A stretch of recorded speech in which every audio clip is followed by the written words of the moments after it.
Basically, there are three main types of heparin. Standard heparin or native heparin is the first one.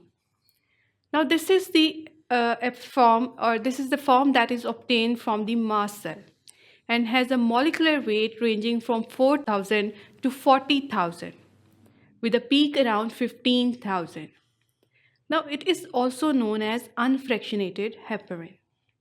So here you can guess that the second one is named as the fractionated heparin or the low molecular weight heparin, as this can be produced by the cleavage of the native heparin and it has a molecular size that is less heterogeneous with a mean of 5,000. The examples of low molecular weight heparins is the certoparin, dalteparin, and enoxaparin.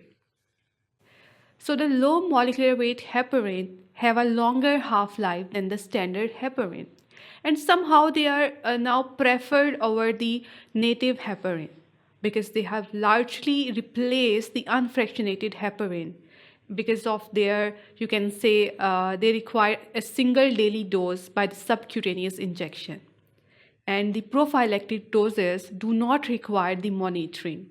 And also the adverse effect of thrombocytopenia that is common with the native heparin is rare with the low molecular weight heparin.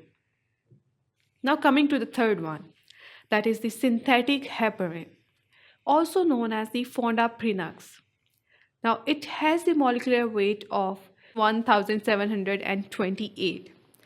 Now fondaparinux is a synthetic pentasaccharide that binds to the antithrombin with the high specificity and inhibit the factor 10A.